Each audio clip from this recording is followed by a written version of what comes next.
Have you checked in?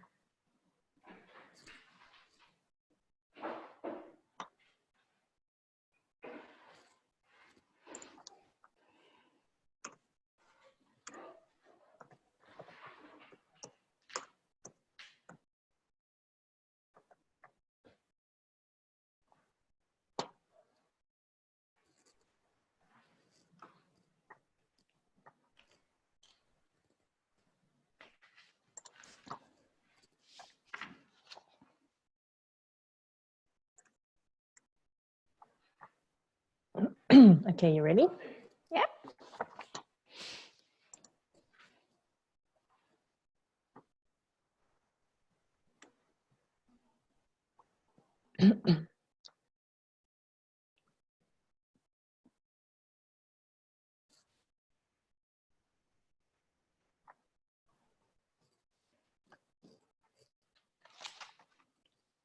Now the sun is on my face. Okay, move this.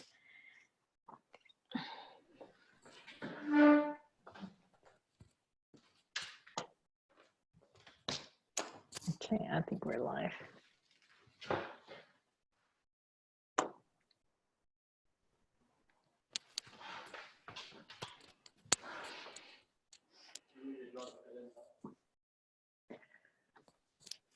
Well, hello, Spokle friends. I'm Elizabeth. Good to see you again, and welcome to our first series of Facebook Live for 2020. We've got an exciting range of topics to bring you every month, and to kick off the series, today we have a very special speaker, Gia Kuek, our resident expert and also a speech language therapist. Gia will be joining us from beautiful New Zealand. And today's topic is on siblings involvement.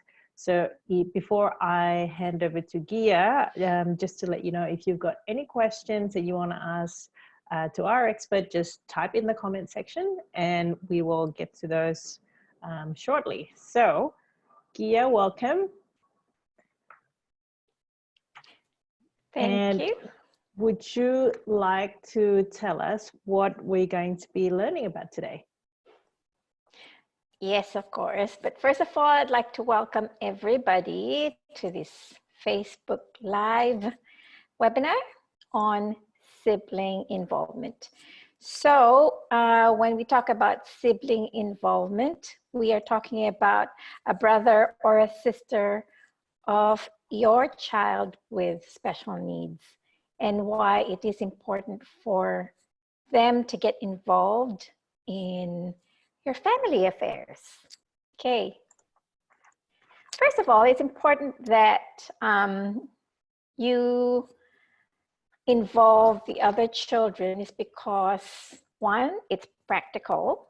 Number two, it reduces the stress in the family. If you are the only one looking after your child with special needs, it gets to be very, very stressful.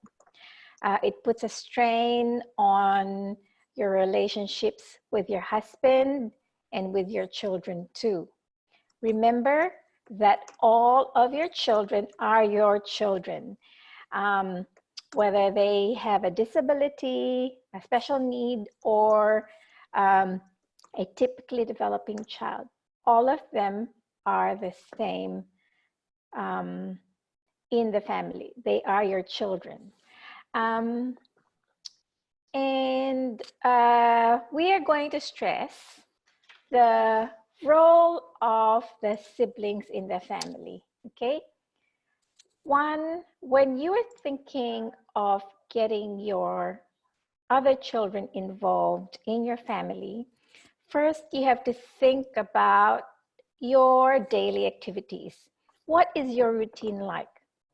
So in the mornings, when everyone is getting ready to go to school, it is a bit of a rush time to feed the children, change their clothes, get their lunches ready. So this time might not be suitable for the siblings to get involved. Now, at the end of the day, when everyone is a bit more relaxed, then maybe you can get one or two of your siblings involved. So when I say getting your siblings involved, it doesn't necessarily mean in a big major way. Like, for instance, you do not expect the siblings to bathe the child or to dress up the child if they are unable to. So simple things like getting them to ask the child with special needs if he or she wants to eat or to play a game.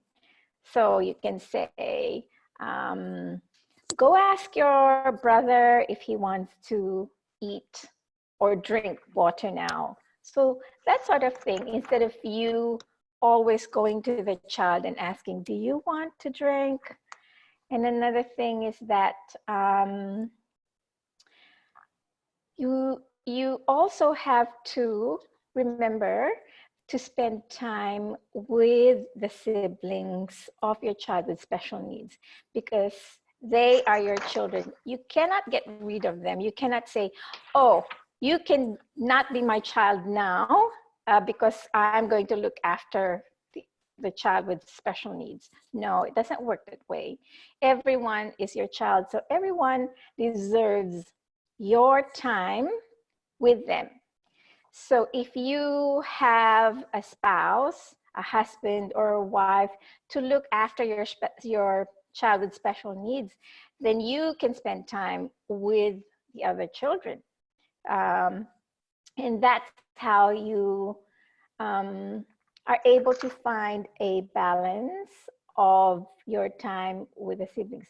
The reason why I'm saying this is because if you always spend time with your child with special needs, the other children will feel left out. And when I say feel left out, they might think that you don't care for them or that you don't love them, and that's not true. But for young children, they do not understand the concept of, yes, I do love you, but then I'm going to look after this your brother with special needs first, and then anyway you're able to do things by yourself, and therefore I'll spend as little time with you as possible. No, it doesn't work that way. Like I said, the reason why we have sibling involvement is that then you reduce that time that you spend with just your special needs child, so you can spend time with your other children as well. So Gia, just to maybe pick up on that point, you mentioned about self-esteem. One way is to minimize that feeling of having low self-esteem from the sibling, but what might be also benefit, I guess, for the siblings, in fact, to be involved in his or her brothers or sisters learning together with the parents? What might be the benefit for them? Oh, lots. First of all, you are teaching them to be more empathic, and that means that they are able to see or feel how the other one feels. You are also teaching them a sense of responsibility, that, you know, in everything that we do, you have to be responsible and contribute in that responsibility of looking after a special needs child. You're also teaching them skills to communicate with a child who has a disability. So for instance, if you have a child who is nonverbal, then your child's sibling will be able to learn how to communicate with that child.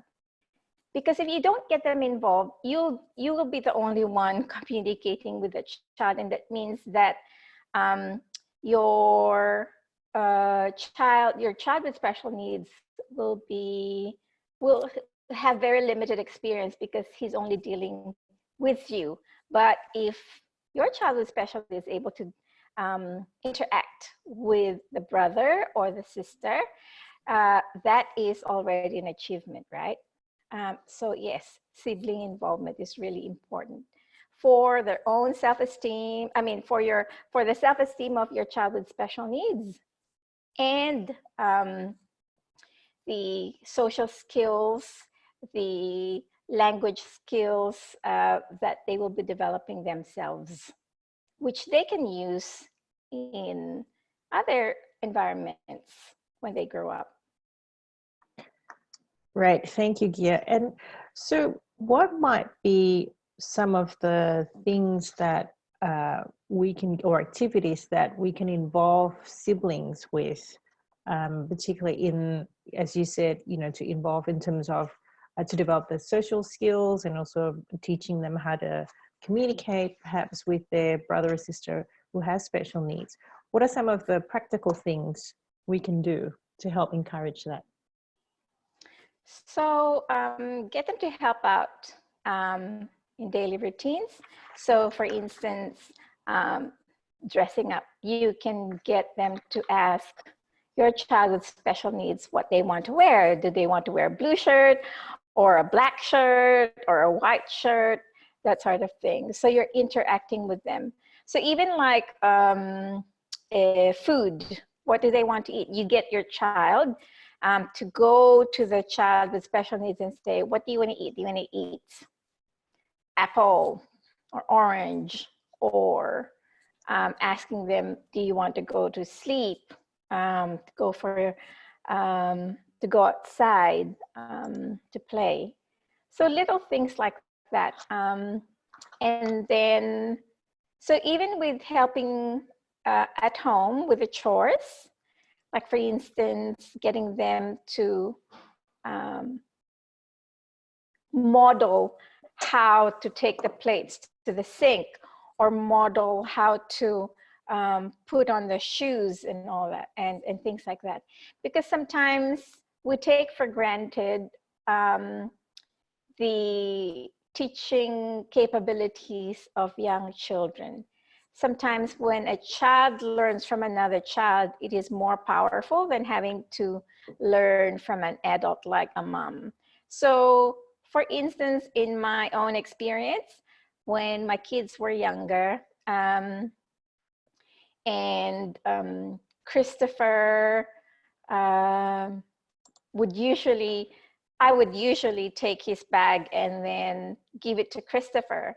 But then when my younger siblings of Christopher started going to school, then they were able to model, oh, okay, this is where we're going to keep the bag, and this is, you know, this is what we do before school. We're going to carry our own bags and go to the car. So it's that sibling modeling of the things that they do around home, and even the language they learn from them. Yeah. Yes, certainly. I remember I have siblings too, and growing up, I remember we have our own language, I think, which is different from what we say to our parents, and we don't want our parents to know. So that's a very interesting insight. And just to go a bit further in terms of activities that siblings can do themselves, what might be some things that you can think of that parents can arrange or help so that their kids can then develop that opportunity to interact a bit more? So in terms of social skills, you can invite a friend for play date. But you have to remember that when you have a special needs child, sometimes it gets too much for them if you invite the whole class to your house or invite like a dozen kids in your place. So think about how your child with special needs would also feel. So maybe you can encourage the sibling to invite one or two close friends to come to the house and then play. And when we say play, that includes playing with the sibling as well. So think about activities that everyone will enjoy. And what you can do in preparation for that is think about a game that you can practice with your special needs child first, and then practice that game with the sibling. And then when your child with special needs is able to play with your sibling, then introduce a friend to come over, your siblings, the siblings friend to come over, and then the three or four of them can play together. So it's a good idea to prepare that part when you are intending to invite friends to come over. I don't know if sleepovers are something that you do with your families, but having a sleepover, friends come over to your place to have a sleepover, so that, yes, your child with special needs also feels like, okay, I am, having this social experience. But it will also make your child with the sibling of your child with special needs to also feel like he's being heard and having his own sort of life. Yeah. Thank you, Gia. And welcome to those who have just joined us. If you have any questions for Gia, please type them in the comment section in Facebook, and we can get to those questions. So Gia, can you give us maybe some examples based on either your own personal experience or through the families you've worked with, where you explained just now you might create an activity and then you show that you do that first with a child who has a special need, and you do that with their sibling, and then try and then get the kids to do it themselves. Can you maybe give a couple of examples so that our audience can maybe try and figure out how to do it themselves? Yes. So for instance, hide and seek. Okay. So sometimes it's a difficult concept for children with special needs to understand the concept that when somebody hides, you go and seek. So in my experience, when I tried to play hide and seek with Christopher before, he would always go out and show other people where he's hiding. So we really need another person to come and help. So because my younger children already understood the concept of hide and seek, so I would hide with Christopher, and then one of the siblings will come and find us. And then when it's Christopher's turn to find his siblings, I would count with Christopher, or let Christopher count. And then if he tries to peek, I'll say, no, it's not, or try to cover his face so that he doesn't take a peek at where his brothers are looking. And then we would go around together and then try to look for his brothers. So that is one way of teaching them how to play hide and seek. And like I said, the concepts of games are quite difficult to understand in the beginning, so it requires a lot of practice, and that's why sibling involvement is quite important as well. And then once Christopher was able to understand the game, then I made them play on their own. Yeah, so it was fun for the three of them. That's great. I've got a question that came through, if that's all right, Sure. from some of our audience.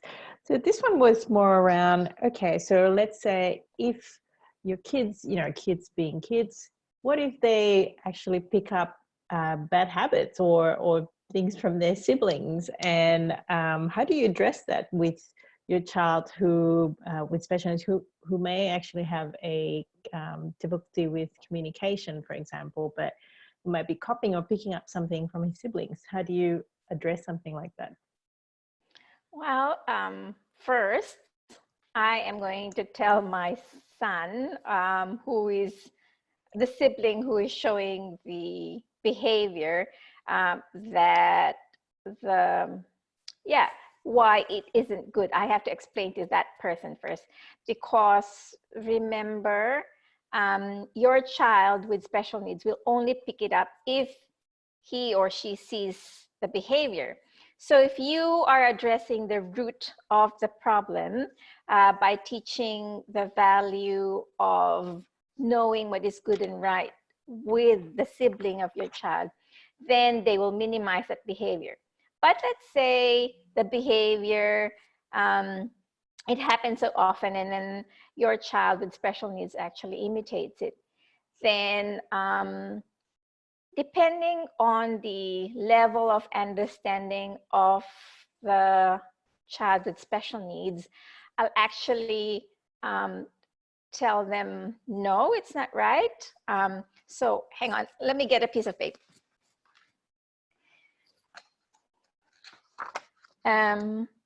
So let's say the level of understanding of my child is not very good. I'll have a piece of paper like this, and I'll actually write a very concrete thing. So I'll say something like, let's say, I'll say punching. If let's say the behavior is they're trying to punch or bite somebody, I'll say biting, no. And then I'll say gentle hands, yes, gentle hands. So no, biting, no. And then gentle hands, yes. So when I'm teaching like the correct behavior to my child with special needs, in my experience, I always make it visual. In my instructions, I always make it visual, and I'll always make it concrete, meaning to say that they understand exactly what I'm saying. So if I say, like, let's say this one, hitting, no, that's not a good thing. And then I'll say gentle hands, and I'll actually show gentle hands. So it has to be very concrete for them to understand, especially for very young children. I hope that answered your question. Yes, thank you. And that's great tips with using visual examples and being very concrete with what you're teaching and addressing the root cause of the behavior. Just a little bit further on that, because, you know, children do fight. So when you do have conflicts, when conflicts come up, how do you help these kids to then manage through or work through that conflict? Are there some advice or tips that you can share? Well, yes, you're right. Conflicts are unavoidable. And sometimes I get my children to work through the problem. So if they start screaming at each other, I let them scream at each other and then watch from afar how that's going. But when I see that they're starting to get physical, or somebody's getting hurt, or there's blood coming out of one of the boys, then I would step in. Usually the children sort of know how to solve their own problems. So by giving them the responsibility to sort things out by themselves, you are allowing them to develop thinking skills to solve their problems. So yes, I don't always step in unless violence, physical violence is involved, or abuse, or you know, there's the safety of one of the children is involved, then I step in. Other than that, no, I let them fight if they do fight. Safely though, with under supervision. Okay. Yes. And do you think that as a sibling of a child who may have special needs, should they feel like they need to suppress their feelings or not be angry or kind of, you know, sort of put their feelings aside because of their brother or their sister's condition, if you like? And how do you, as a parent, you know, give that or manage that or give that understanding? That is a really good question. So I have gone through stages like this with my kids where I thought, okay, let's just focus on my child with special needs, and everything that the other siblings would say is, no, no, no, we'll focus on the other child first. And then I sort of observed that my other children were getting frustrated, and they would show it in a very aggressive way. Like, for instance, I felt that they were so angry all the time. And then so it got me to think about how I actually deal with my children. So why was I doing that? They're all my children. So why am I putting a limit on what one child can say or do, and then the other one, just because he has a special need, that he's allowed to do more of the things that are not allowed? It isn't fair if you think about that.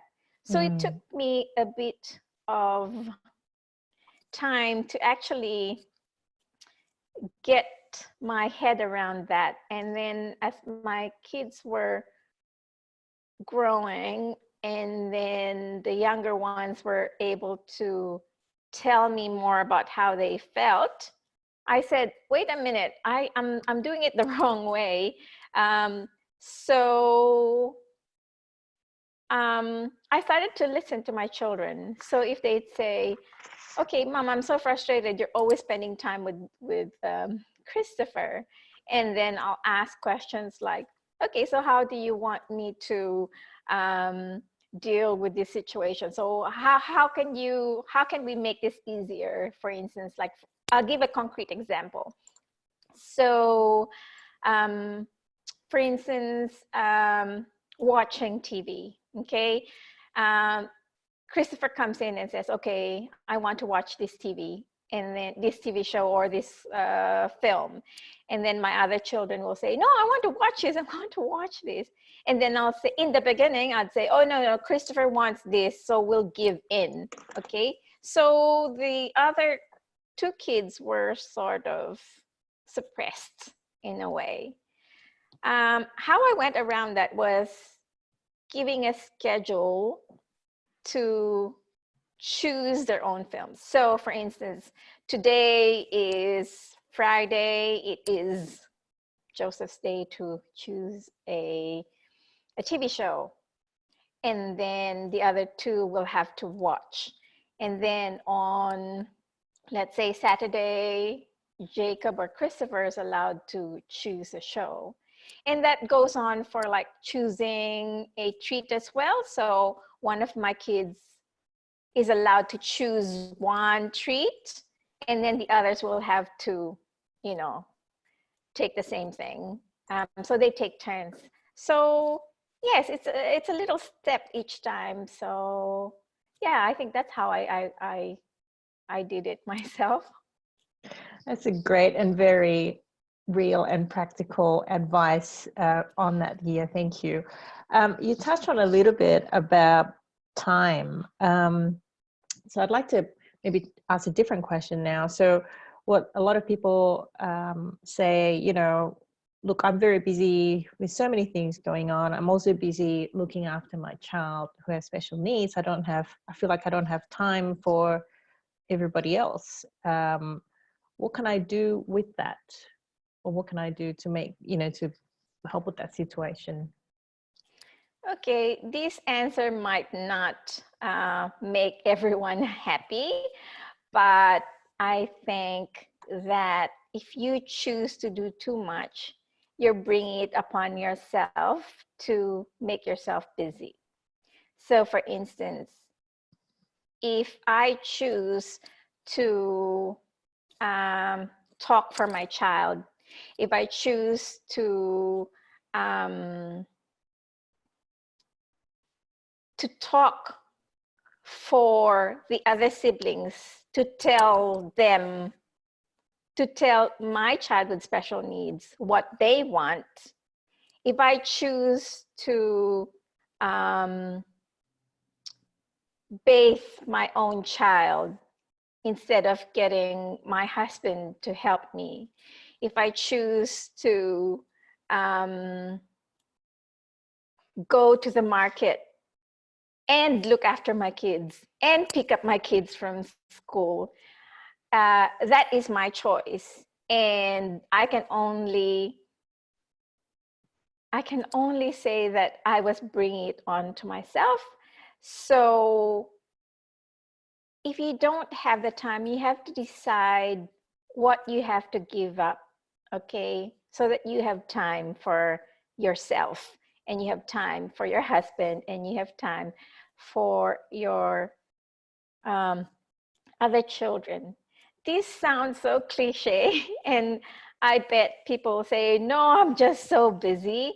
But now that my kids are grown up, I can say, yes, you really have to take time for all of these, and you have to give up other things. So it is okay to ask people for help.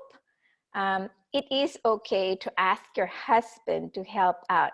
It is okay to ask your other children to help out, to give you time for yourself, to give you time for your other siblings, to give you time for anything.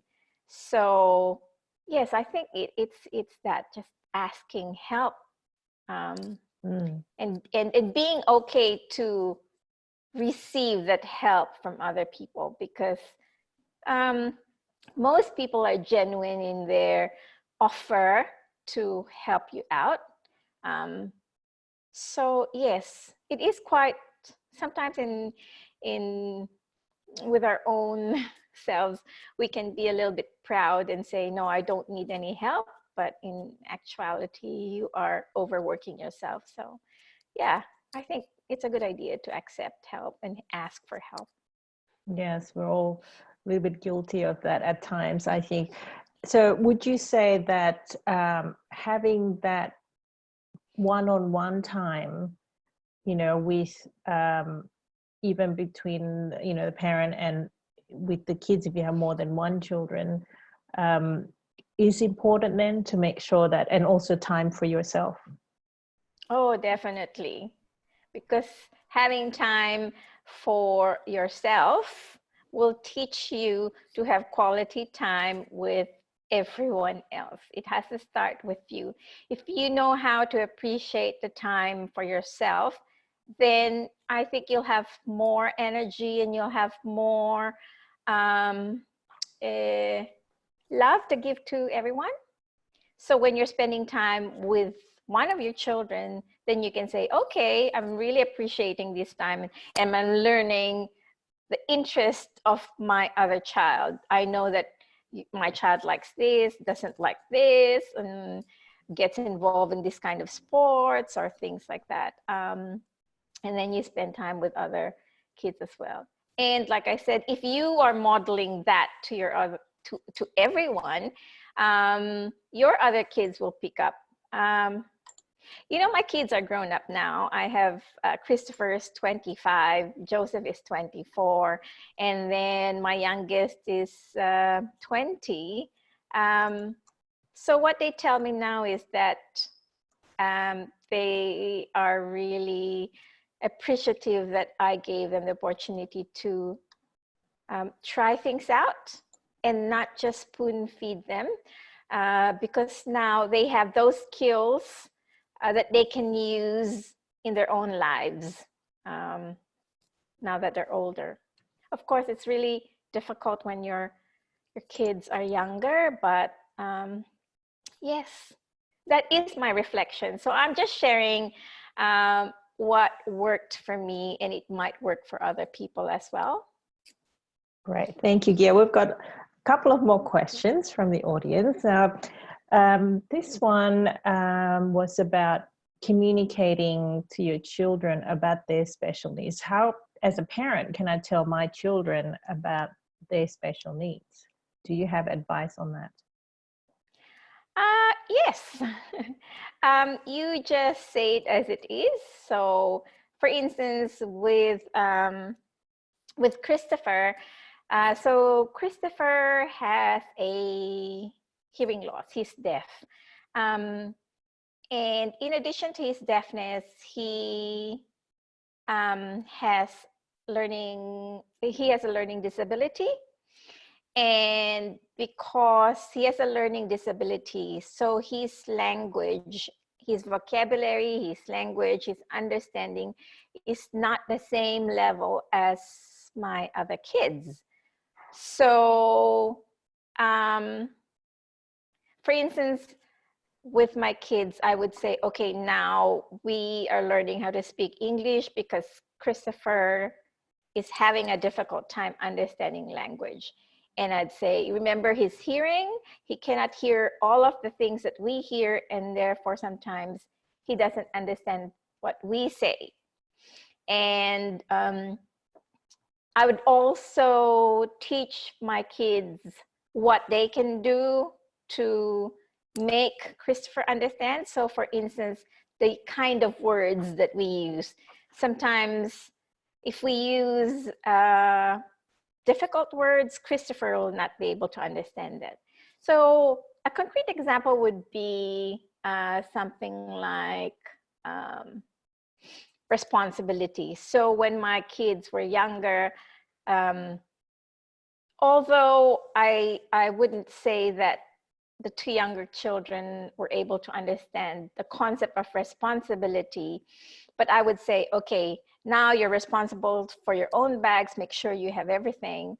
And then with Christopher, I would teach my other boys to simplify the language and say, okay, you have to take care of your things, because if you don't take care of your things, they will get lost. So yeah, something like that. And getting, yeah. Great, thank you. And getting, as you said, you know, back to the topic today about siblings involvement, they actually have a role to play and can actually help in that understanding. Thank you. We've got another question.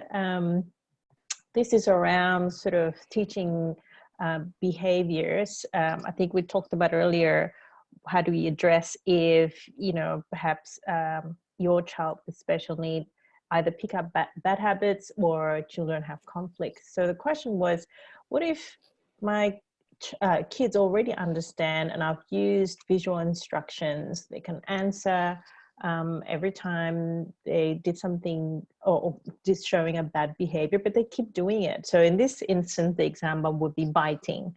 I try to remind her, show the picture and say, no, that's not the right behavior. And she will say the right things, but then she will do it again the next day. So this might be biting her sister. So what are some of the things I can do to help address that? So I am not going to address the biting as it is by itself. I have to do a little bit more of investigation around that behavior. Why is your child biting? Okay, so basically, you know that your child is biting to express themselves. So if you have a special needs child, they don't necessarily have the words to tell you how they feel. And even if they have the words sometimes to tell you, but in situations where they are overwhelmed or they're frustrated, sometimes they will not be able to use the words to tell you how they feel. So I will have to look back and say, okay, why is this biting behavior happening? So if I see that the biting behavior is because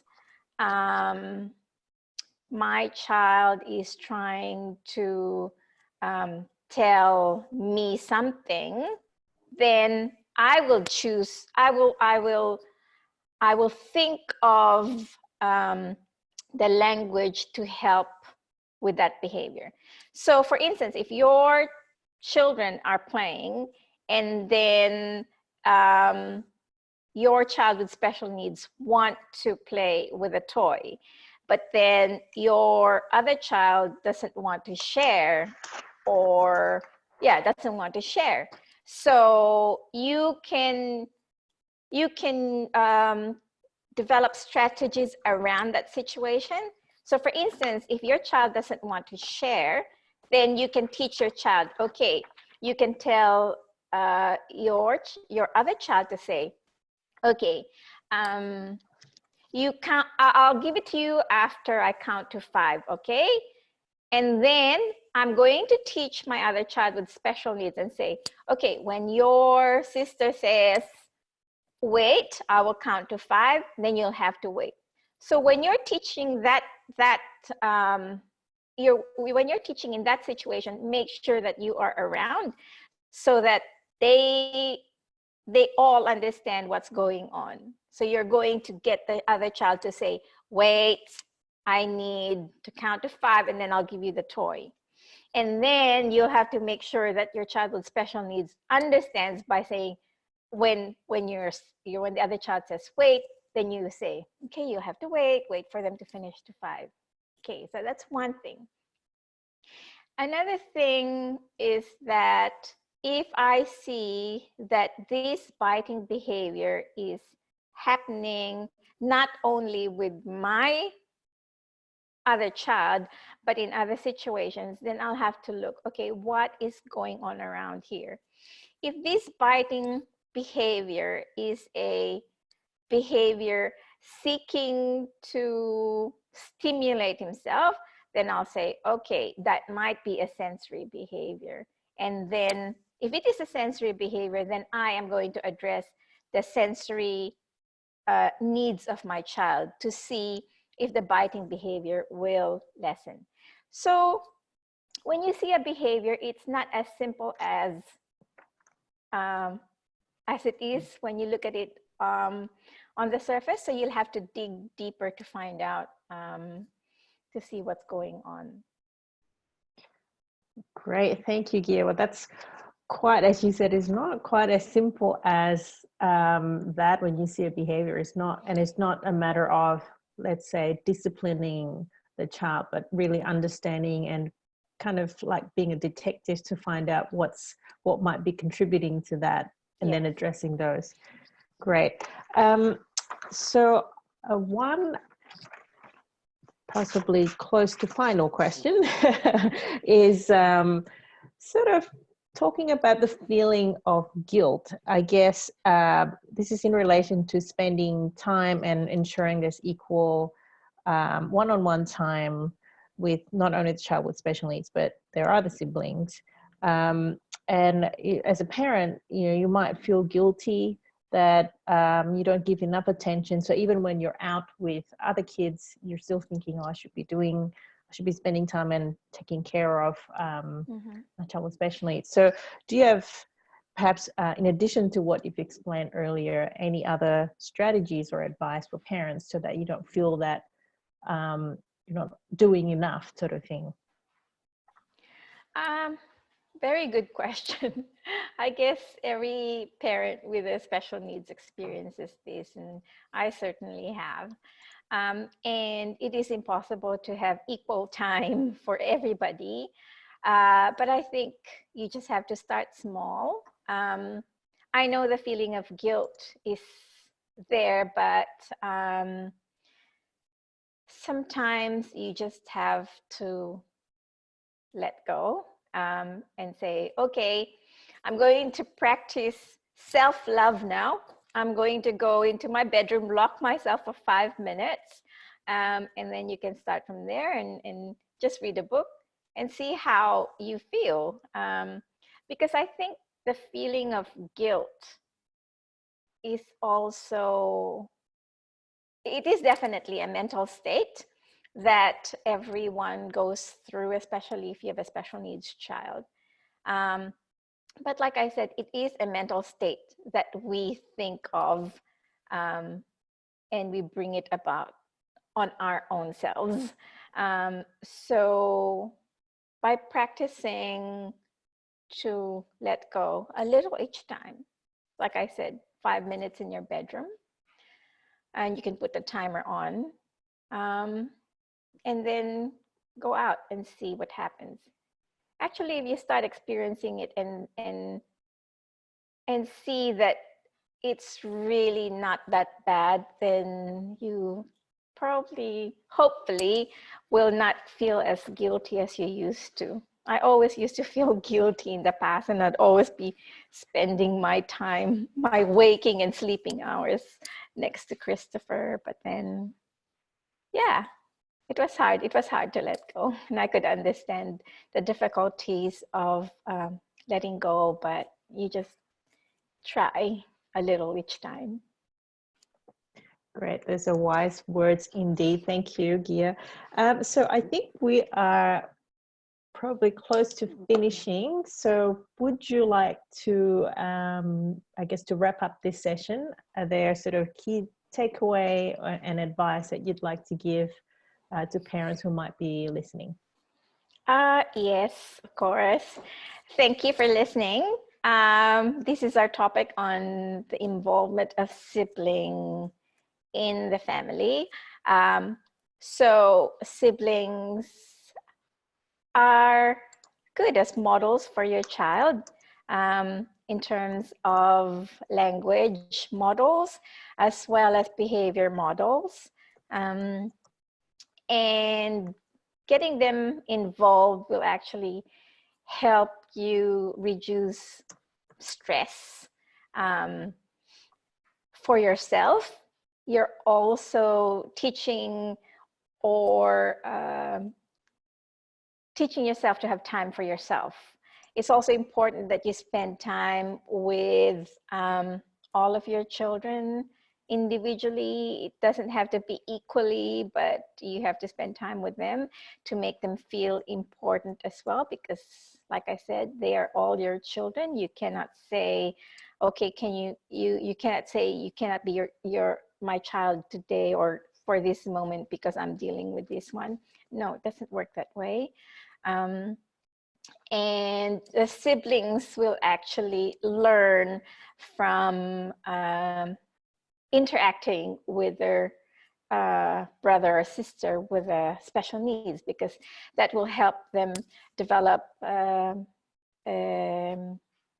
emotional skills, caring skills, even thinking skills about how to deal with problems, so that when they grow up, they can use these skills as well. And yes, just enjoy each and every one of your children. Wonderful advice. Thank you, Gia. And certainly it's been a very good and enlightening discussions. A lot of comments come through. So for those who might have just joined, we will share the recording of this video so you can watch it again later. And thank you, Gia, so much for your time. You're welcome. We'll see you at the next Facebook Live. Yes, thank you. Bye-bye. Bye.